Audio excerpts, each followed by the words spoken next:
Welcome to Living Room Montessori. This video will show you how to use Montessori principles to create a space for your 0 to 4-month-old. I am an AMI Primary Trained Guide with a Master's in Montessori Education and a first-time mom. This channel chronicles the journey as my son and I discover what it's like to do Montessori living and learning at home.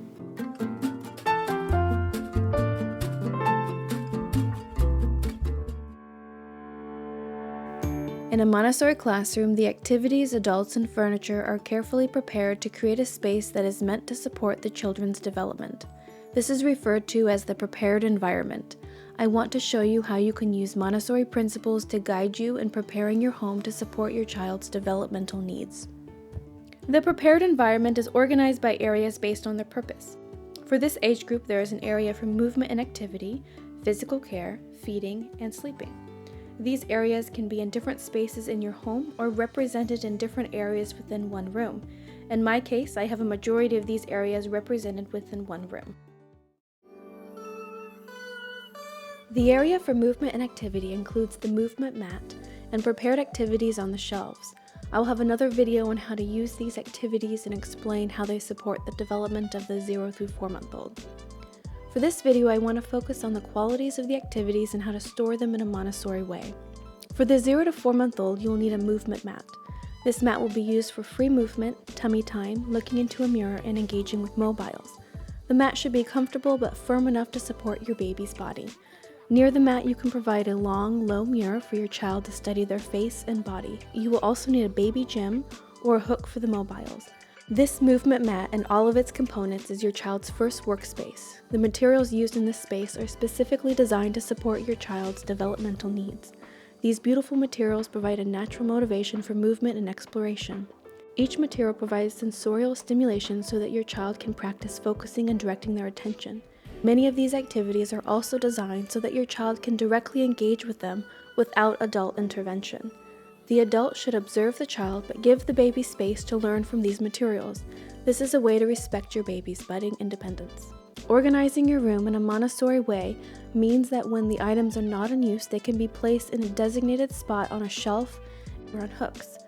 Organizing activities on a shelf is a great way to minimize the clutter in your home from the extra baby items that you will accumulate, especially if, like us, you're working with small spaces where each room has multiple functions. But most importantly, when you have an ordered space, it benefits your child's developmental needs in multiple ways that we will continue to discuss as these videos progress. For now, you want to set up the bones of your prepared environment, which is the low shelves. These activities displayed on the shelves are not overcrowded. You only need to have available the activities that match your child's current developmental level. You don't need a lot of activities available at one time for your child to be engaged. Extra toys and activities can be stored elsewhere and rotated in later.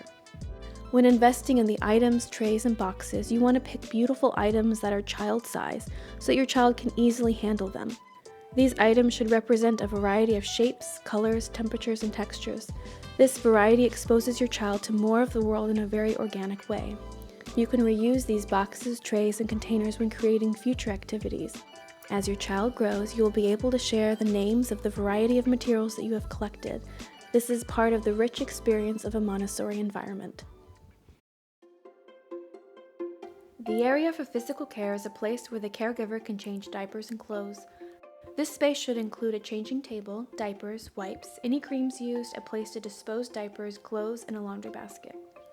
This area seems straightforward, but there is a lot more that can happen here. Adult interactions are an important element in this area that provide an opportunity for language. Ideally, you want to position the changing table so that you can face your child. This naturally encourages eye contact and conversation. Instead of talking at your child, if you pause in between your comments, you will find that your child will respond.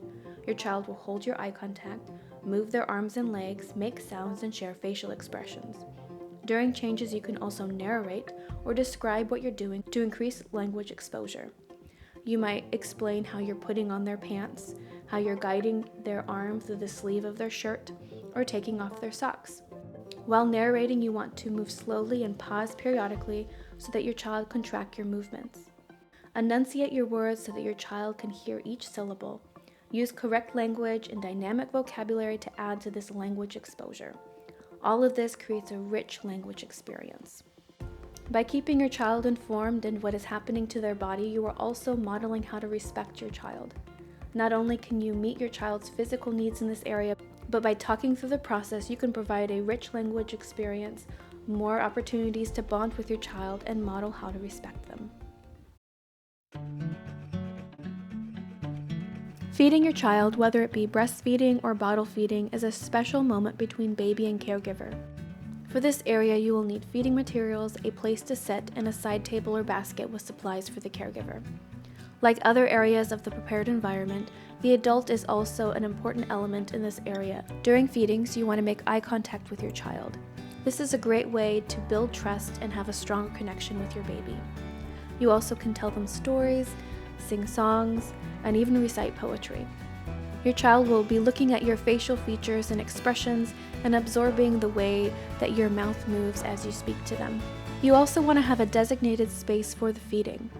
This consistency provides order for your child's daily routine and establishes a reference point for them.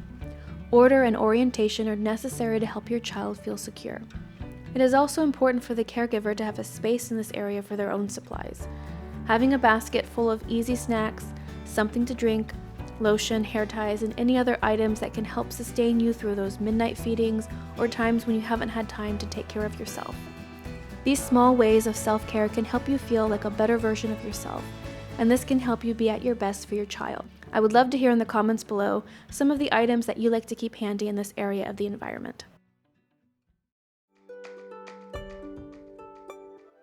The American Academy of Pediatrics has safe sleep recommendations that you can follow.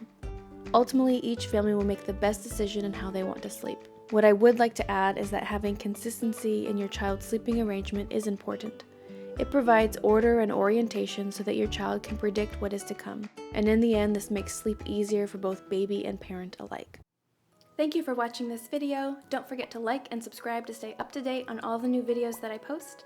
I hope these ideas have encouraged you and inspired you to create your own Montessori spaces in your home for your 0 to 4 month old. And until next time, take care. Bye-bye.